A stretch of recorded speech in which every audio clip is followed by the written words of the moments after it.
What was your final straw to actually deciding Islam is the truth and taking your shahada? A big barrier and misunderstanding sometimes with Christians, and it's like I understand the fear because I'd worked through it myself, and we just want truth, and so everyone is just like trying to find truth and God and connect to God, but it's like So, what is it that made you realize that there's wisdom behind these sort of discipline structures that we have in Islam and not just kind of doing whatever you want?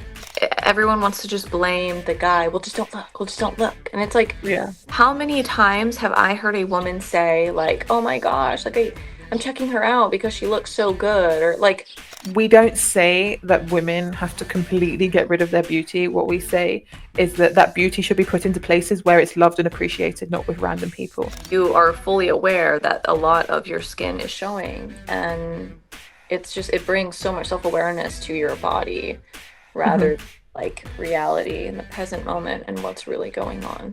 The whole concept of dressing modestly for you, did you have to completely change your wardrobe, or was it like you were already kind of there with Christianity? Assalamu warahmatullahi wabarakatuh, everyone. I'm Aisha Rosalie. I'm joined with Kylie. I saw her on Instagram. I think you're going really viral right now, actually, mashallah. Yeah, you know what? Your content has been really inspiring, and there is so much on there in terms of comparative religion, in terms of theology, also modesty, personal stuff. It's really interesting, and I think a lot of people are relating to it. And I can see in the comments there's a lot of sort of like Christians as well going like, "Oh yeah, we kind of get what you're saying," like Subhanallah. So I really wanted to interview you on this, and I'm really excited to ask you all the questions, inshallah. I'm excited. What was your religion before you found Islam? I know you kind of had a bit of a journey, right, in terms of not being religious or being Christian at one point. And so tell us a little bit about that journey before we go into it. Yeah, so I was raised in a Christian household, in kind of like the American conservative but lukewarm Christian culture. Mhm. And a lot that I did not understand about Christianity either. I didn't really know anything about religion, you just kind of know what's passed down to you and you're like, okay. Um, so I was Christian. And then as I got older, things started to not make sense, obviously, because there's a lot of missing information. And I started questioning, and then those questions made a lot of people very uncomfortable or upset. And I was like, wow, okay, this is not the space for me. I'm trying to like find truths and connect with like deeper ontological ideas. Like, this is not doing it for me. So naturally, I left Christianity and I started trying to find like the truth, the right path. Where is it? There's so many different paths to choose from. And I don't think the most important thing is finding that exact path. I think that for me, what I realized was going down the new age paths and all these obviously paths that are antithetical to religion. Those were not the paths that were actually like purifying me and developing Interesting. me spiritually. Um, and so that was kind of the realization that I had recently, very recently, where I was like, um, here I am, trying to dissolve these egoic traits within an egoic spiritual path, like new age stuff. Mm. Typically it's very hedonistic, right? Not always, but a lot of the times it is. And I was like, this is a complete contradiction. This doesn't make any sense because I can't leave the imprisonment if I'm like literally using the tools of the prison. And that was when it clicked that, religion and these rules and the modesty and the fasting and all these things was like, oh my God, it makes sense. I understand the wisdom now. And it was something that just never hit for so long. And I think obviously a lot of that is, Western conditioning, it's hyper individualism, it's lacking discipline. And me naturally just being a very spontaneous, rebellious, kind of mystic person anyway. I've always had the idea that, religion is evil and it's just this construct to imprison people and do this and that it's just oppression. It's a lot of people's idea, right? And I think as I've gotten older and more intelligent, I've been able to decipher the difference between the religion and the purpose of the religion and why it is a thing versus, bad misrepresentations of that religion. And like bad people exist in every religion, in every path, in every culture, wherever you go, there'll always be just bad people in general. And I think I had the tendency to throw the baby out with the bathwater with everything, Mhm. Find this thing that you don't really like about something and you just write it off completely. But yeah, I think I just finally understood the deep wisdom and value behind religion finally. Someone brought it to my attention too that what I was explaining was the difference between like the Nafs and then I guess like the what is the other thing called? Is it the Ra? There's The another root? there's like another word for a different part of you that is not the indulgent like earthly impulsive self. I'm not sure. I'd have to look that one up. Yeah. And it was shocking on that original video that I had made. They were like, "You're describing the difference between the Nafs and this so well." And I was like, "Oh wow, I didn't actually know what those were." Mm. When you're saying that, it immediately made me think of how Allah tells us in the Quran, "Have you not seen those who worship their desires?" And I think that's what a lot of like New Age spirituality is, right? It's like worshiping your desires. Yeah. And I lived in LA, right? So I've been down that path. Like this is LA. This is like the universe and law of attraction and all this kind of stuff. Like this was my life for a very long time. Mm, So yeah, I completely understand that. And I think this is a path that a lot of people are going on. They're coming from Christian backgrounds. They're not relating to the religion because there's a lot of theological problems, a lot of issues there, and they're leaving the religion, but they're wanting to connect with God. They're not knowing how. They're thinking all religions are like Christianity, so they're just going, okay, you know what? Let's just go for like some kind of Buddhisty, like, or yes. not even Buddhism. Any, it's there's like all these different. There's not even names for it now, right? Because if you name it, then it goes against the whole concept. It's just like I believe in God, I'll meditate and this kind of stuff, but that's it, and I'll still kind of do whatever I want. And so, Uh, what is it that made you realize that there's wisdom behind these sort of discipline structures that we have in Islam, and not just kind of doing whatever you want?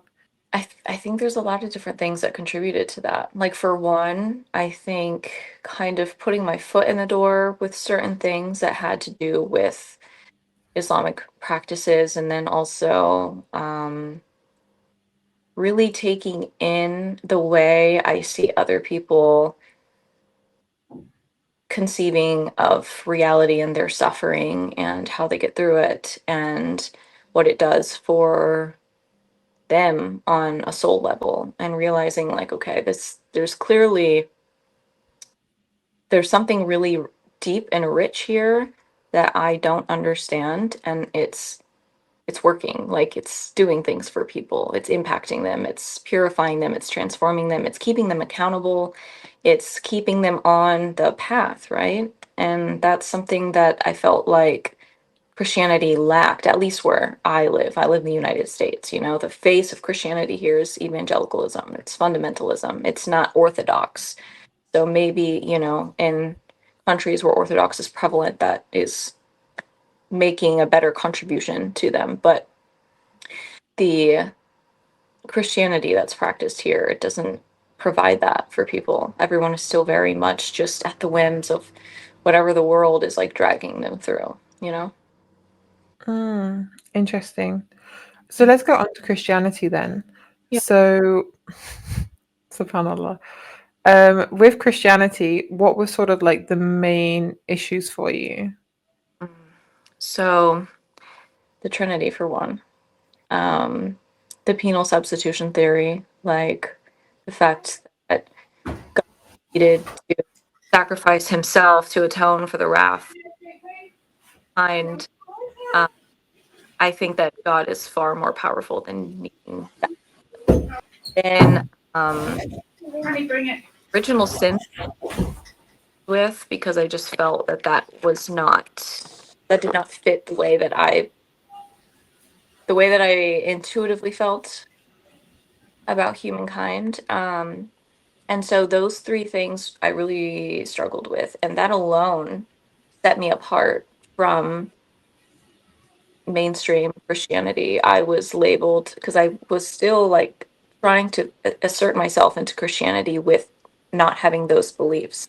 Now, apparently, a lot of Orthodox people also don't share those beliefs, but I was clearly a heretical Christian to almost everyone that saw those videos. And I, when I started reading about Islam, I was like, oh, wait a minute, because obviously those things align with Islam and so many other things too that my beliefs align with. But I was like, well, I do believe that the Quran is a holy book, and I do believe it has been unaltered. I do believe the Bible has been altered. I do believe Muhammad was a messenger. So how do you reconcile? You know, a lot of people would say, well, why wouldn't you just be an Orthodox Christian? Well, how can you be an Orthodox Christian, but you do believe that the Quran is a holy book Hmm. and believe that Muhammad was a prophet and a messenger? Like Hmm. you can't like backtrack. So that Mm. You know what? I've heard a lot of Christians say to me, I had a lot of these sort of conversations, and they say, you know what? I think Muhammad was a messenger, peace be upon him, but Jesus was God. I'm like, okay, you're like so close. You're so that's close right now. a prediction, but okay. So close, subhanAllah. And yeah, I think when you're comparing Christianity, okay, when you're comparing to the Bible to the Quran, obviously there's a lot of difference in terms of the way the Quran has been preserved, Mm. and the Bible hasn't been preserved. There's a lot of issues in terms of manuscripts. There were the earliest manuscripts, the earliest full manuscripts we have are 400 years after the death, according to Christian tradition, of Jesus. Obviously, we don't believe that he died. Um, and those, when they found those manuscripts, they found a lot of differences in the King James Bible. There's so many differences in different verses, and then it begs the question of, if one Bible was different to another Bible, then which one's the word of God? Because the word of God can't be mixed with the word of man, otherwise it's not the word of God anymore.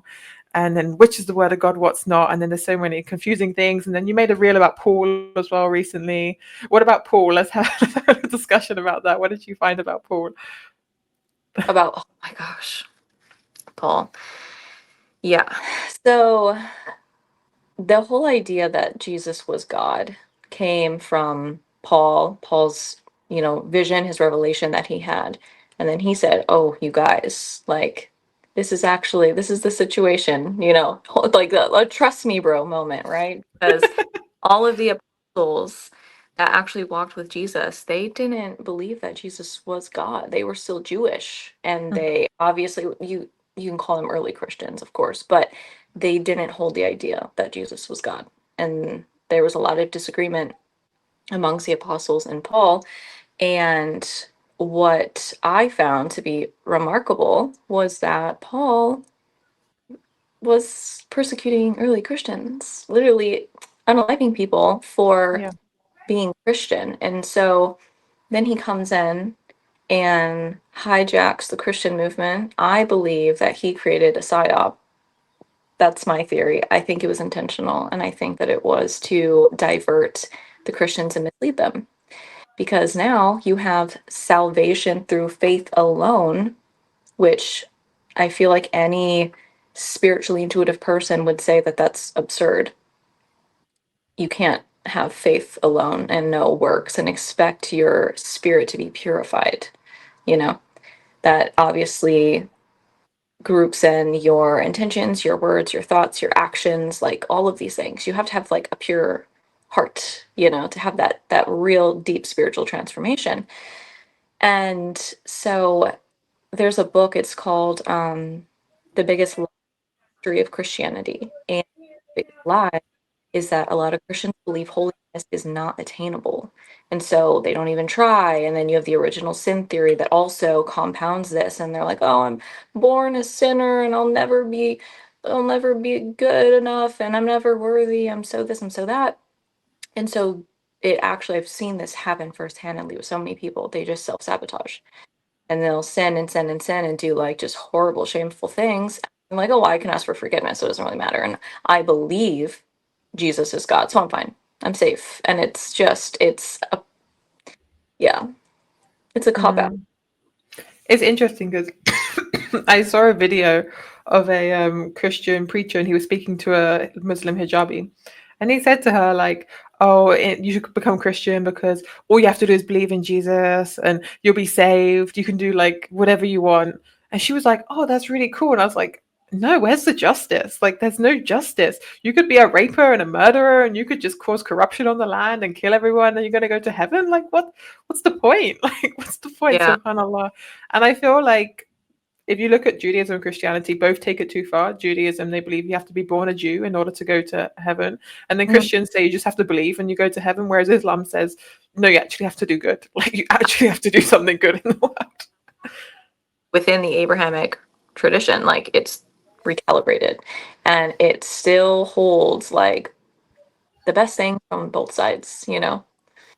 Like you still have a lot of the, holistic things that are really important in the tradition from Judaism, and then you have the fact that they accept you as a prophet and a messenger. Yeah. Like SubhanAllah. And what you said about Paul as well is so interesting because, again, these are the journeys that I went through before I became a Muslim. And looking into Paul and the fact that he didn't meet Jesus, the fact that he had these dreams, and he kind of like there was a story right where he fell off a donkey and he like hit his head, and then he had all these dreams. See, in modern day time, people would just be like, "Okay, no, that's you're crazy," like, yeah, but for some reason it was all like preserved. And then yeah, even if you look at the Gospels, like nobody actually knows who these people were. yeah, They were all anonymous writers until names were given, but we don't actually know who those people were. Again, these are people that um, didn't even meet Jesus. yeah, Like these are exactly. people that didn't meet Jesus. Mhm. And so you got the whole of the New Testament is from people that never met Jesus. Mhm. And it just hurts. It just hurts your heart because, according to the Islamic belief, we believe that Jesus was given the Injil and that none of it survived, and that these bishops and priests and everything were given the task of preserving the religion, and nobody preserved it. Yeah, And nobody fulfilled their duty, and they corrupted it, and they lost the word and everything, which makes it's so sad to think. Allah even tells us in the Quran that um, like there are those people that sell the religion for a little, like as if to say like there are people that will literally just for dunya gains, for the worldly gains, they'll just say whatever and do whatever because they're selling the religion. And this is kind of what it was, right? They were selling the religion for the gains, whatever the gains were. If you look at Paul, the reasons why he changed things, because he was preaching to the Romans, and the Romans believed in like these kind of human gods. So how he changed the religion in order to preach to them is where we're told when we spread the message in Islam, it's to be as authentic as possible, even if it's hurting someone's feelings, even because you have to send the message and you can't change it in any way. hmm, Subhanallah. yeah, But yeah, there's so much to be said there, subhanallah. I genuinely feel a lot for our Christian brothers and sisters because we're even told in the Quran that like the Christians are people of mercy, like they're yeah, people of mercy, they're people of rahmah. And these are our brothers and sisters. These are people that have been given mercy in their hearts. And I genuinely believe a lot has been done to corrupt the religion. And I really just pray that everyone like just has a look into what Islam is, how it's different, how the Quran reads so differently to the Bible. The Bible's just testaments, is why it's called the New Testament. It's just people's testimonies. Look into the Quran, it reads so differently, subhanAllah. And that's what I'll always urge. yeah. MashaAllah. Just there's so much to say on it. Subhanallah. Word. And I, especially when the people that are the closest to you that you love so much in your life and they are Christian and they still have a lot of fear and misunderstanding around Islam, and so they don't even really want to touch that fear, so there's just a big barrier and misunderstanding sometimes with Christians, and it's like I understand the I understand the fear because I'd worked through it myself, and they just want truth and we just want truth, and so everyone is just like trying to find truth and God and connect to God, but it's like I just wish that it was a little bit easier to like close that gap because there would be so much love, connection, power in doing that. Mm. You know what? I'm not sure if everyone's trying to find truth. I think there's a lot of people that don't want to find truth. I think there's a lot of people that just kind of want to believe that the way they've been born is like in the perfect way with the perfect religion, and they just got lucky, and they don't actually want to search. And there is a certain arrogance there. I think like a white supremacy of, you know what, like we've got it right because we were born white. We're like superior. We've got the right religion. There's no point looking into other ones because like we're the best kind of thing. And it's like on a subconscious level, I sometimes find, and yeah, a lot of people don't want to find the truth because the truth hurts. It causes discomfort, cognitive dissonance. Like it actually, whenever you have this sort of discomfort feeling, you have this cognitive dissonance of, I have to not change my beliefs, but I have to like try and somehow get rid of like this truth that I'm being told in order to make sense of my own faith. And it's a really dramatic, subhanallah. Yeah, that's a type of exceptionalism that a lot of people, and yeah, whether it's white people in general or it's Western people in general, or, I don't think it's typically Christian people in general, but there is an exceptionalism that is just like baked into the conditioning of so many people to where, like, Western ideas of like liberation are the exceptionally good. They're just like they are the best, right? Or the Christianity that people practice or attempt to practice, like that is the exception. It is like the ultimate. It is the best. And it's like you can't consider that maybe, just maybe, there are other things to learn out there, Mm. as if you just kind of won the lottery culturally, religiously, geographically. There's a lot of Yeah. understanding about so many things in the world. Okay, so how was then the whole concept of dressing modestly for you? Did you have to completely change your wardrobe, or was it like you were already kind of there with Christianity? um, so in between leaving Christianity and then reintroducing myself to Islam, I was in a very new agey place. And it was through that I realized I was like doing that at my own peril. And I was like, this this isn't what I should be doing with my life and myself and my time. And so I was not, my wardrobe was not super modest. It's still not very modest, but I have enough things that I can, I can make it work sometimes. But I did buy a lot of new things because of that. Um yeah, the modesty thing has been, probably will be, one of my biggest hurdles to get over, because I think that Western conditioning is so deep in me sometimes to where I really did have to listen to other women and empathize with their point of view when they genuinely, authentically say, I dress this way by choice and I feel so much more empowered doing so. And I listened to their reasons, and that is when it just started really clicking. We can do the whole exceptionalism thing where we're like, no, this is what's liberating, this is what's best. But whenever we like drop our pride and we're like, okay, I want to know, why is this empowering for you? Like, why is this what you choose to do? And then Mm. you don't just like listen to respond, you listen to like understand. And I was like, wow, yeah. That makes actually way more sense, because here we are imprisoned by unrealistic beauty standards, plastic surgery, dieting, OF stuff. There's so many different things that we're convinced, like, okay, well, your value and your sex appeal, beauty and sex appeal are not the same thing. And I think that really have been conflated.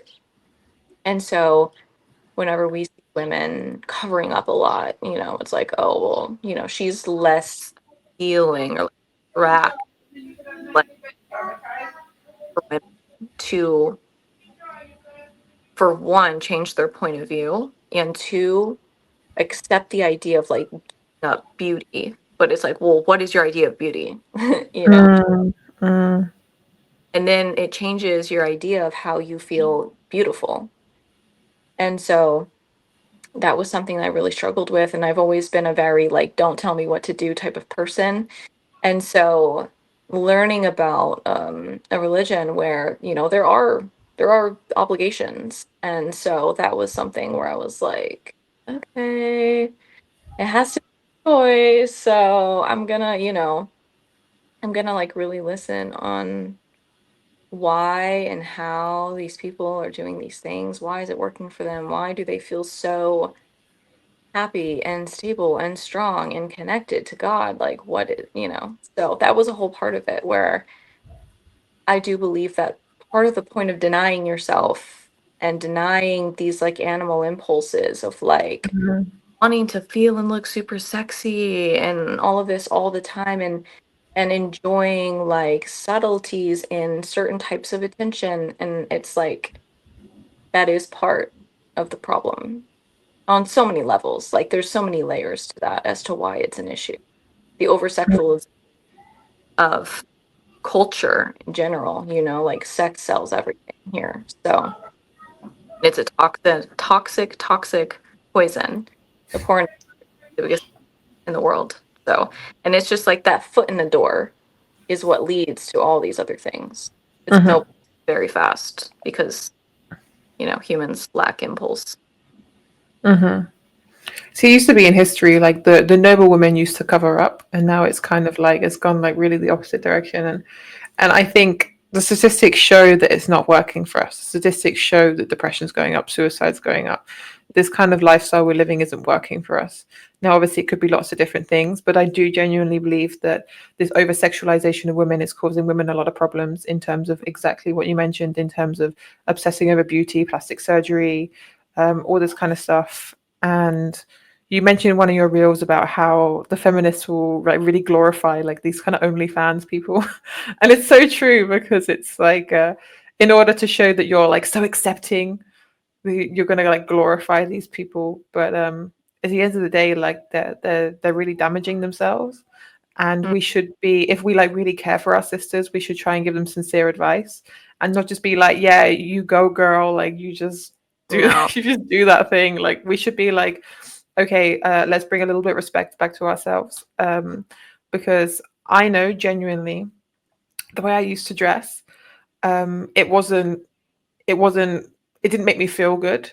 It made Mhm. me think I would feel good. I'd be like, okay, yeah, I'm getting all this attention, but I was always uncomfortable, like kind of pulling things down, like kind of, Always yeah, aware body and like how things look, and you're like, because you're yeah, vulnerable. Like that's a natural response. hmm Like you are fully aware that a lot of your skin is showing, and it brings so much self-awareness to your body rather hmm than like reality in the present moment and what's really going on. exactly. It takes you away from yourself, and also there's this kind of thing where you would dress this. I mean, I personally would dress this way, and then you're not able to pick the attention you get, right? So the women that kind of dress this way because they want to get the attention of the man they find attractive, but 9 times out of 10 you're not getting the attention of the man you find attractive, and it's just like random old men, and they're like looking at you and doing things. And then I see these reels all the time of people being like, oh my god, this guy was looking at me, and this guy like looked at my bum and all this kind of stuff. And I'm like, you can't, if you're going to dress this way, you can't choose your attention, you can't choose who's going to look at you and who's not. And it does create a lot of issues inside. Like every woman will feel icky if some old uncle is like looking at them in that way. And it's like everyone wants to just blame the guy. Well, just don't look. Well, just don't look. And it's like, Yeah. how many times have I heard a woman say, like, oh my gosh, like I'm checking her out because she looks so good? Or like, it's literally just in humans, not just men. You Yeah. see on the street and they're not wearing a lot of clothes, or maybe they have a really nice figure and they're showing it off, or maybe they don't have a nice figure, but they're showing it off. You're gonna look like hmm that's what humans do. Even if it's on accident and you immediately look away, like you glance and you're like, oh, okay. Or maybe you don't look away and you are someone that's just like taking it in visually. You don't get to decide who does it and who doesn't. Yeah. So just maybe don't show yourself if you don't want that to happen. Yeah. And people don't like that when we say that, when we say like, don't show yourself if you don't want that. People say, no, no, no, the guys have to, the old men are not allowed to look, the ugly guys are not allowed to, the fat guys are not allowed to look. And it's Exactly. like, okay, because they have to then go against their biology. Yeah. And subhanallah, there's I heard this story from a sister, and she was on a bus, and this non-Muslim was like, why are you wearing hijab to her? And she turned around and she said to her, so your husband doesn't look at my beauty. And I was like, you know what, we're kind of doing each other a service as well, in a way, because I know personally, like before I became Muslim and stuff, um like you don't want your husband looking at like girls' bums, girls' cleavages, things like that. You just don't want it. But Mm. a lot of the time when you go out in the street, like you just can't stop it from happening. Because even if you're just looking at the shop over there and then a girl walks past and you see her bum, like you can't help it. Like I can't help it, it just happens, right? I'm not looking for it. It's come in my line of vision. And yeah, a lot of men have to face this. Like it's a form of like sexual abuse in a way, because like I don't, like he doesn't want to see that. A Muslim men, we're talking about Muslim men don't want to see that, but they're literally just living their everyday life, and they have to constantly just be like just look at the floor. If they don't want to see it, like you're forcing them to see things they don't want to see as practicing Muslim men. It's so accurate. And I mean, that's even how I feel. If I'm out somewhere and it is usually women that dress super sexy, obviously, because men are just, wearing whatever. But women really try to like, dress themselves up with clothes, which I understand because I love to do the thing. But yeah, it is like very distracting, like just as a person, seeing a person like in very little clothing. What happens, you can't help but like, oh, and it's like there's so many like issues with society and like cheating and lustful thoughts and porn addiction if we just like desexualized our culture just even Mhm. a little bit, and I don't think people are entirely aware of how many issues do come from our culture being so hedonistic in general. There's so many horrible things. A lot of people would be way happy. And I think as well, going back to what you're saying about the nafs as well, like this kind of like dressing in this kind of ways in order to get attention is not coming from a like it's not coming from a good place, it's coming from a place of ego. Like it's coming from a place, it's not Yeah. coming from like a sort of pure place. It's very ego based. Um and you know what? I realized this recently in our religion is that we don't say that women have to completely get rid of their beauty. What we say is that that beauty should be put into places where it's loved and appreciated, not with random people. So that beauty is put into your husband, someone who love Islamically should love and appreciate and look after you. Not somebody who's just going to abuse you, look at you, not care about you, whatever. So we do say like you're allowed to wear those things, you're allowed to have that beauty. You know what, it's good to be beautiful, it's good to have those things, but you put it in a good place. You don't just put it in the streets where people are going to abuse you. Exactly. Yeah, and I think that that's something that a lot of people don't understand too about modesty is, obviously online they will see people dressing modest because thousands of people are going to see it, right? But when you're just at home with your family or with your girlfriends, like it's not like you're going to sleep with a hijab on, Yeah, that's why when you said you hadn't like got rid of your wardrobe yet, I was like, don't. You know what, I made the mistake when I first became Muslim. I completely got rid of my wardrobe, thinking that I was just going to be like in a bias all the time. But you forget that when you get married, like you still have the same life as before, just you don't have it in the streets. Exactly, exactly. And that was something that I didn't fully understand either. I was like, I don't know how I could possibly just dress so modest all the time. And I'm like, I leave the house like maybe once a day for a couple hours, like, and then I can actually come straight home and just wear whatever I want to. Mashallah. Mhm. Yeah, it's so true. Yeah, people think we hijab in the shower. Yes. Subhanallah. I do genuinely believe modesty is a very powerful concept, and also on self-image. Like in the self-help world, we're always taught that the things that you say to yourself are really important. And I think when you start dressing in sort of a modest way, your internal dialogue starts being kinder as well, because you stop emphasizing the way you look so much. It's not like the most important thing in the world anymore. Like your brain is more important, the way that the religiousness is more important. There's so much more things are more important, and it really just sort of changes your whole brain structure and focus and what you focus on in the world, and in Yeah. an insanely positive way.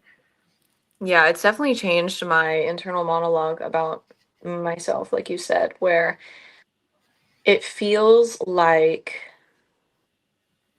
I am taking the control back of how other people's can perceive me, how much of them they have access, or how much of me they have access to. So there's less to even make a judgment on, really, which I have already told you that it's an area where I still have some struggle, but if I'm wearing something like this, mostly the only thing that has access to seeing is my face. And so it's just completely different versus wearing something very revealing where I know, obviously, subconsciously, that other people are perceiving a large part of my body. And it does something to the way that your cognition works. 100%. I completely agree there. And it's a journey. It's always a journey, and you're still like quite a new Muslim, mashallah. But it's a journey, and it takes a while. And like you said before, the conditioning it's really deep. And I've been Muslim for 5 years, but I'm still finding things in myself where I'm like, oh, you know what, this is not actually the correct way of thinking, or this is something's been conditioned inside of me. These are all things that I like constantly find, constantly, because of liberalism, feminism, just everything, even like anti-Islamic biases. These things you're always finding inside of yourself, and it takes a long time to like weed it out. Yeah. Yeah. Yeah. So don't blame yourself. Don't blame yourself for anything, and it's a journey. That's like my main advice. What was your final straw to actually deciding Islam is the truth and taking your shahada? I don't know exactly what it was. I remember that there was a really powerful series of small events during Ramadan, and I didn't actually know that it was Ramadan yet whenever I started talking about all of this stuff again. And it was just so interesting with like the realizations that I was having. It was basically like God just speaking to me. It's in some way, shape, or form. I kept having these realizations, and they were really powerful and impactful, and just kept shifting my like spiritual paradigm more and more and more. I would make a video about it, I would talk about it, and I would get a ton of Muslims saying, "Oh my gosh, this verse in the Quran says this," and it just kept aligning with all of these things that I was just all of a sudden knowing without reading about it. Or they would say, "Oh, this is exactly aligning with like this part of Islam, some doctrine that I didn't know about." Wow. And it was so beyond validating, and I just had this really intense peace in my soul, and I was like, wow. It was so tangible. And again, this was during Ramadan, and people were saying like, for you to be having these types of realizations during Ramadan is like really cool. Like that's serious. And I was like, wow, you're right. And so it just like kept snowballing, and I think I just kind of hit a point where I was like, yeah, I think it's time, because I had already read several books and started reading the Quran, started reading the Sealed Nectar a year ago, and I don't really remember exactly what happened with that kind of like fizzling out, but there wasn't like this heart change yet. It was just, Mhm. oh, and I was deconstructing things, and it definitely changed me, it impacted me, but there wasn't that like really intense like shift yet. And happened with Ramadan. So it was kind of like the the final go at what I think I needed to propel me into being like, okay, this is time. Like this is it. And so that was when I decided I would say Shahada. MashaAllah. You know, there's Islam in the brain, there's Islam in the heart. I think you can understand Islam as a logical argument, but doesn't necessarily mean it goes down to your heart. And yeah, that there's a it takes that big shift to get it to your heart, and it does take some kind of experience. Like I think what you mentioned to really be like, okay, now it's sort of in my heart now, subhanallah. Yeah. Um, by the way, you should join my. I have like this platform called Khadija's Legacy Circle. Just as a side note, I have this platform called Khadija's Legacy Circle, and we do all these live sessions. We have pre-recorded courses as well. We have like 13, 14 plus live sessions a week, which are like super interactive. So you should come and join in. It's not like a YouTube lecture because you can sit and watch a YouTube lecture whenever you want. These are interactive sessions where some of them are taught by me. I have other teachers as well, and it's like asking questions. So, for example, we'll have a session called Ayat to Ayat, which is just doing one ayat of the Quran every single session. And Mhm. we'll go over the ayat and we'll ask questions like, what do you think this mean? What does this mean to you? All the sisters will discuss. It's really, like, really nice interactive sessions. And it's really like purifying. A lot of the sisters say they found these sessions to be very purifying. And one of our last sessions was Islamic self-help and wellness. And we did a session on khushu, like presence during prayer. And Yeah. they're really great sessions. So you should come along. You should join us. I can give you a free membership, free lifetime membership if you want. Come and join us. There's loads of converts there. You'll meet so many converts, subhanAllah. It's a really nice community. Yeah, I would love to. Yeah, it's really great. Okay, awesome. So make sure you guys check her out on Instagram. Her reel has been super inspiring. And thank you guys for watching. Assalamu alaikum.